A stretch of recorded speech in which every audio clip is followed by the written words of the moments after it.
Bab 113. Bian Kayreyesszeinard. Nama putra Rayhan atau sering dipanggil Buni. Lama mereka berada di tempat pemakaman sehingga Diki mendapatkan panggilan dari Daniel. Ya, sekarang Daniel yang merawat Kaira. Baiklah, akan aku sampaikan, ucap Diki mengakhiri panggilannya. Tuan, ada kabar buruk mengenai kondisi Nyonya, ucap Diki. Rayhan yang termenung kembali teringat pada istrinya, Kaira. Tanpa menunggu lama lagi ia pun beranjak dan pergi. Sebelum pergi tak lupa ia mencium papan nisan putranya sesampainya. Daniel, apa yang terjadi? Tanya Rayhan. Tadi tiba-tiba Nyonya berhenti bernafas Tuan, kata Daniel. Kaira, ucap Rayhan lalu masuk ke ruangan istrinya dirawat. Kai, panggil Rayhan duduk di samping berangkar Kaira dan menggenggam tangan yang terasa sangat dingin itu. Dikecupannya tangan dingin itu dengan lembut dengan air mata yang membasahi tangan itu. Sayang, kamu tidak akan pergi dariku kan?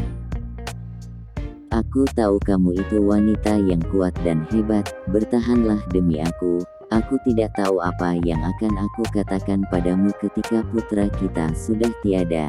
Lirihnya air mata menetes dari wajah Kaira walaupun ia koma, tapi alam bawahnya sadar dan bisa mendengar ucapan Rayhan. Maafkan aku. Lirih Rayhan menghapus air mata Kaira. 1 bulan kemudian.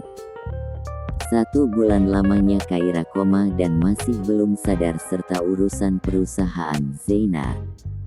Sekarang Rayhan serahkan semuanya pada asistennya untuk sementara waktu sebelum ia kembali bekerja, dan disinilah ia sekarang di rumah sakit. 1 bulan ini kegiatannya hanya menemani Kaira dan sesekali mengajaknya berbicara. Tuan, maaf mengganggu, ucap Diki dengan kepala menunduk. Rayhan yang sedang membenarkan selimut Kaira pun menoleh pada asistennya sekilas dan kembali menatap Kaira. Bicaralah, dingin Rayhan. Semenjak meninggalnya Bian dan komanya Kaira membawa perubahan yang sangat besar pada Rayhan. Sekarang ia menjadi orang yang sangat dingin. Perusahaan sangat membutuhkan Anda, Tuan. Kami tidak bisa lagi mengatasinya, ucap Diki. Rayhan putraku, ucap Rosa yang baru sampai, kembalilah ke perusahaan sekarang. Perusahaan sangat membutuhkanmu. Nak, urusan Kaira biar Momi yang merawatnya, ucap Rosa. Bangkitlah kau, yang terus terpuruk seperti ini dan mengurung diri akan membuat Kaira kecewa padamu. Perusahaan yang kamu bangun sedang sangat membutuhkanmu, kau putraku yang kuat. Ray, mendengar ucapan sang Momi, Rayhan berpikir sejenak dan ia pun memutuskan untuk berangkat ke kantor. Sebelum ia pergi tak lupa ia membisikkan kata-kata di telinga istrinya. Sayang, I love you, bisiknya kemudian mengecup kening sang istrinya. Mendengar kabar sang Big Boss kembali memimpin perusahaan membuat semua para pegawai senang. Mereka berbaris untuk menyambut kedatangan sang CEO. Bagaimana, apa sudah menemukan lokasi wanita itu? Dingin Rayhan. Arion masih mencari keberadaannya, Tuan. Mungkin ia sudah mengetahui kalau kita sedang mencarinya dan karena itulah lokasinya sulit untuk dilacak. Jelasnya, aku yakin pasti ada sosok yang cukup kuat di belakangnya hingga dia berani-beraninya membunuh anakku dan melukai istriku, geram Rayhan. Aku tidak tahu bagaimana caranya agar dalam waktu dekat ini aku sudah melihat kalian menangkap wanita itu, ucap Rayhan penuh penekanan. Siapapun orang yang berani mengganggu kedamaian keluarga Zeinard maka dapat dipastikan ia akan tiada. Mendengar itu Diki kesulitan menelan salivanya sendiri. Sifat Tuan yang dulu sudah kembali, gumamnya. Bab 114. Dalam waktu 2 minggu ini Rayhan disibukkan dengan tumpukan berkas dan ia bisa menemui Kaira saat larut malam saja. Di saat ia sedang fokus mengerjakan pekerjaannya, ponselnya berdering dan tanpa melihat nama yang menelpon, Raihan langsung mengangkatnya. "Ray, Kaira sudah sadar," ucap Rosa lesu. "Apa? Kaira sudah sadar?" ucap Raihan senang. Saking senangnya ia berdiri dari tempat duduknya. Iya, tapi Kaira sedang mengamuk.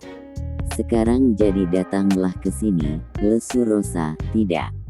Teriakan yang ia dengar dan ia yakin itu teriakan dari Kaira. "Baiklah, aku akan ke sana," ucap Raihan lalu bergegas meninggalkan perusahaannya dan menuju rumah sakit. Raihan berlari dengan tergesa-gesa dan ketika Jas sampai di ruangan istrinya, pandangannya melihat ke arah Kaira yang sedang menangis dan memberontak. "Sayang," panggil Raihan dengan memeluk tubuh sang istri yang memberontak. "Ray, anakku masih hidup kan?" ucap Kaira.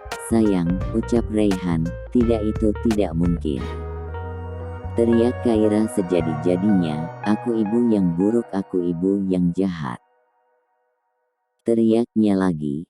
"Sayang," panggil Raihan dengan air mata yang menetes di saat Kaira sedang memberontak di pelukan Raihan. Para dokter pun mengambil tindakan dengan menyuntikkan obat penenang. "Sayang, maafkan aku," lirih Raihan dan sedetik kemudian Kaira pingsan dan tak sadarkan diri. "Inilah yang aku takutkan," lirih Raihan menatap Kaira yang tertidur akibat obat bius larut malam. Kaira terbangun dan melihat Raihan yang tidur di sampingnya dengan posisi duduk dan dilihatnya ibu mertuanya serta adik iparnya yang tidur di sofa. Perlahan air mata Kaira mengalir, tatapannya kosong seperti tidak ada tujuan hidup. Raihan terbangun karena merasa Kaira tidak ada dan ternyata Kaira sedang duduk dengan keadaan melamun. "Sayang," panggil Raihan. Kaira hanya diam dan terus menatap ke depan tanpa mau memandang Raihan sedikit pun. Kita tidur ya, ini sudah larut," bujuk Raihan. "Sayang, jawab ucapanku." "Kaira," ucap Raihan dengan sedikit mengguncang tubuh Kaira. Kaira sudah seperti mayat hidup yang tak punya tujuan untuk hidup. Tatapannya kosong dan terus memandang ke depan. "Sayang, ada apa denganmu?" panik Raihan memeluk tubuh Kaira.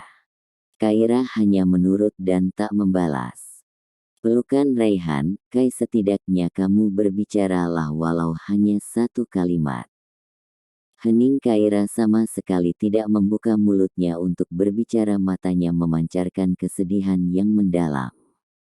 "Karin, aku tidak akan pernah mengampunimu," geram Raihan. "Kita tidur ya," ucap Raihan lalu membaringkan tubuh Kaira dan dipeluknya. Tubuh itu yang tampak mengurus. Air mata Raihan jatuh tanpa izin melihat keadaan Kaira. "Tuhan, seberat itukah engkau menguji keluargaku?" batinnya pagi harinya. "Dok, kenapa dengan istriku dari semalam ia tidak mau membuka mulut sedikit pun?" ucap Raihan. "Tuan, keadaan Nyonya sudah membaik, cuma Nyonya mengalaminya depresi berat Tuan sehingga Nyonya tidak mau membuka mulutnya dan pikirannya kosong," terang Daniel. "Bagaimana caranya agar dia kembali normal lagi?" tanyanya. "Tidak ada obatnya Tuan yang mampu membuat keadaan Nyonya normal, hanya dirinya sendiri dan atas kemauannya sendiri," terang Daniel. "Lakukan apapun untuk menyembuhkan istriku, akan aku bayar berapapun itu. Nyonya tidak akan bisa sembuh dengan peralatan medis Tuan," ucap Daniel takut. "Apa maksudmu? Kau bilang istriku tidak lagi normal?" tekan Raihan mencengkram kerah baju Daniel. "Bukan begitu Tuan. Solusinya cuma pertama, Nyonya akan kembali normal atas kemauannya sendiri, dan kedua," ucap Daniel tidak melanjutkan ucapannya. "Kedua?" tanya Raihan memandang tajam ke arah Daniel. "Rumah sakit jiwa," ucap Daniel. "Cari mati dokter ini," batin Diki. "Bodoh atau apa Daniel ini?" batin Arion. Mereka memandang wajah tuannya yang nampak sangat seram. Kau tidak akan benar-benar kan menuruti perintah Tuan tadi untuk mengirimku ke negara termiskin. Tergantung dirimu. Jika kau membuat masalah lagi dengan mulut lebaymu itu, aku benar-benar aman melemparmu dari negara ini, ancam Diki. Lalu pergi dari sana untuk menyusul tuannya dan tersisa Arion dan Daniel lagi. Dia sama saja dengan Tuan, suka mengancam dan menindas orang sesuka hati, ucap Daniel. Kau benar Diki, tidak jauh beda dari Tuan, sama-sama menyeramkan ketika marah, ucap Arion. Ya kau benar, balas Daniel. Maaf Tuan Arion, daripada Anda bergosip di sini lebih baik menyusul Tuan Diki, ucap salah satu bodyguard yang setia dengan Rayhan dan patuh pada ucapan Rayhan. Cek, kau merusak suasana, ucap Arion berdecak. Kesal lalu pergi. Heh Arion, tolong bantu aku untuk meyakinkan Diki agar tidak mengirimku, teriak Daniel. Sebesar apa kau bisa membayarku? Ucap Arion teriak sambil berjalan, aku akan memberikanmu seorang wanita cantik, bagaimana, setuju? Tawar Daniel. Arion yang sifatnya Casanova pun tertarik dengan tawaran Daniel. Oke Deal, ucap Arion. Meyakinkan Arion adalah hal yang mudah, ucapnya penuh bahagia. Mansion Rayhan. Di saat berjalan menuju kamar utama, pandangan Kaira tertuju pada kamar yang sudah disiapkan untuk sang anak. Tepat di samping kamarnya ia berhenti sejenak dan membuang pandangannya ke arah lain, tak sanggup melihat kamar yang ia hias dengan Rayhan. Rayhan yang mengerti arah tatapan Kaira langsung membawa Kaira pergi dari sana dan menuju kamar utama. Tuan, ini buburnya, ucap Diki membawa bubur ke kamar Rayhan. Di mana Pak Lan? Bingung Rayhan. Kenapa Diki yang mengantarkan makanan? Saya tadi mau menemui Anda membahas sesuatu dan kebetulan Pak Ian ingin mengantarkan bubur Anda, jadi lebih baik saya saja yang membawakannya. Kita bahas nanti di ruanganku, ucap Rayhan. Baik Tuan, saya permisi. Sayang makan ya, ucap Rayhan duduk di depan Kaira. Tidak ada penolakan dari Kaira, dia terus menerima suapan yang diberikan Rayhan. Selesai makan, Rayhan memandikan Kaira. Seperti sekarang ini ia sedang mengeringkan rambut istrinya. Rayhan sangat sabar menghadapi Kaira. Sorry, aku tidak bisa menahannya, katanya mengelap pipi itu yang basah menggunakan jarinya dengan tersenyum. Sayang, psikologimu sudah sampai, bisik Rayhan. Aku merindukanmu Kaira, aku harap kamu cepat sembuh. Semua orang menunggu kesembuhanmu, bisiknya tepat di telinga Kaira.